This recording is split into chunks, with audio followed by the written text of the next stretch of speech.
An absolutely insane report has just revealed that nearly all major legacy car companies are intentionally sabotaging the EV transition. And the worst, well, it's Japanese automakers. No surprise. Hello, my friends. Welcome to the channel. I'm Sam Evans. You're watching the Electric Viking. Great to see you. I'm not shocked at all by this report. I'm very disappointed, but I don't believe any of us would be surprised to hear this. Now, Daniel Bleakley has reported for The Driven. Now, thanks, Daniel, for your excellent reporting, that a report from Influence Map has shown that nearly all major car companies are actively, intentionally sabotaging the world's efforts to avoid catastrophic global warming. They don't make a profit on EVs. Even if Stellantis is lying and saying they do, none of them do.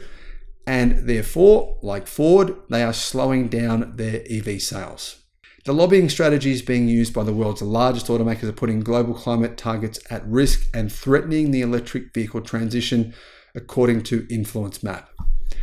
Titled Automakers and Climate Policy Advocacy, the report provides analysis on the anti-EV lobbying activities of 15 of the world's largest automakers in 7 key regions around the world. The study uses industry standard data from S&P Global Mobility on automakers' forecast electric vehicle production. Now, I just want to make a point here. Influence Map, they don't have a dog in the fight. They don't get paid more money by Tesla or something if they say this stuff. It's not like they're being told they need to try to influence you, try to make things up. They're basically just calling it how it's happening. In addition to scoring automakers on their climate policy sabotage, Influence Map found the industry's own EV production forecast failed to meet the IEA's, International Energy Agency's, updated 1.5 degree scenario of 66% EV market share by 2030. I think that's entirely very easily achievable. But clearly, a lot of automakers they're afraid to really get out of their comfort zone. They don't make a profit selling EVs. It's too hard. Let's just slow it down. The report says Japanese automakers are the least prepared for the EV transition, surprise, surprise, and have the most active strategic engagement against it. Of course, in particular, Toyota is number one, and I don't think that comes as any surprise to anyone. The latest global report follows another damning report in 2023 by Influence Map, which through FOI, or Freedom of Information Requests, reveals the behind-the-scenes lobbying efforts of the Federal Chamber of Automotive Industries in Australia to water down and delay pro-EV policies in Australia. And it's not just pro-EV policies, guys, it's clean air policies. It's like, you know what? We now know that the emissions from vehicles are killing us. Let's try and improve that. And so therefore, car companies are like, well, no, we can't do that because that'll make it harder for us to manufacture our internal combustion vehicles. We'll have to spend more money on putting filters on them. So they're lobbying against them. So aside from Tesla, The Driven says that only Mercedes and BMW have EV production forecasts that align with the IEA's updated 1.5 degrees Celsius scenario, which requires 66% of all new car sales to be EVs by 2030. I think this is so easy. 66% of your sales as a car company, electric, in 2030, 6 years from now. We've already seen these enormous decline in the cost of batteries. So the main cost to build your car is the battery, and the costs have come down enormously. It shouldn't be hard to mean 2 out of 3 cars you sell 6 years from now would be electric, but automakers don't plan on doing that. Toyota, with a performance brand score of D, as in the worst, remains the lowest scoring company and is found to be driving opposition to climate rules in multiple regions, says the report. I want to beg you, don't support Toyota. Don't buy anything they make. Don't say anything positive about them. People need to know that Toyota is lobbying against EVs constantly, even to school children. I'm serious. There was a report showing they were actually giving pamphlets to school children to try to basically brainwash them into believing anti-EV crap.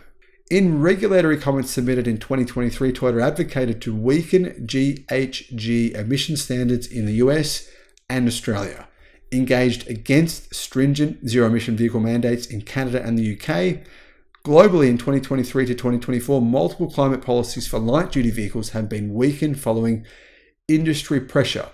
This includes US greenhouse gas emission standards and Australia's fuel efficiency standards. So ultimately what this means is that basically car companies are driving opposition to climate regulation, or basically making everything worse for us when they don't have to be. The report says that automotive industry lobby groups are sabotaging policies designed to decarbonize passenger vehicles. An analysis of climate policy advocacy in 7 key areas: Australia, Europe, India, Japan, South Korea, the UK, and the US, fortunately not China, finds that auto associations are leading efforts to delay and weaken key climate rules for light-duty vehicles.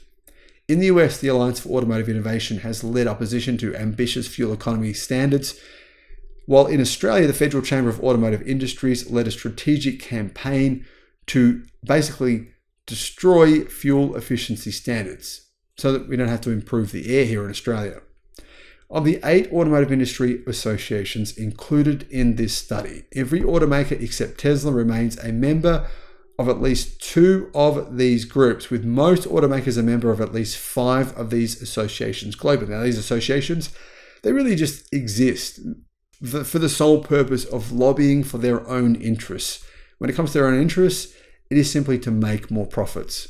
Influence Map says higher SUV and light truck production and automakers' push for policies to promote them is a huge climate problem. The shift towards larger and less efficient vehicles has led to higher emissions, with SUVs oil consumption accounting for 1/3 of global oil demand growth between 2021 and 2022. So despite the higher emissions that come with diesel-powered SUV and light commercials, production of these types of vehicles was forecast to grow rapidly from 57% of all light vehicles in 2020 to 64% by 2030. In other words, companies that you're buying cars from, you're thinking, oh, no, I'm believing the hype. They're saying they're going to build more EVs, but when it comes to their real plans, their long-term plans, they don't plan on following through. Each automaker analysed in the report, excluding Tata Motors, is forecasted to produce a higher combined proportion of such vehicles by 2030 as compared to 2020. Influence Map has also found evidence of automakers continuing to influence regulations to favour SUV and light truck sales over smaller vehicles. The active sabotage of efforts to mitigate catastrophic global warming by the fossil car lobby was shown to be even more damning after a report from The Guardian showed that most IPCC scientists expect the global warming to blast past the 1.5 degrees Celsius target. It's never been more important to really influence these car manufacturers by making better decisions, purchasing EVs, or just simply boycotting car companies who are anti-EV, which is in particular Japanese automakers. Disappointing, but true. Guys, let me know what you think about all of this in the comments, and thank you for watching. Bye-bye.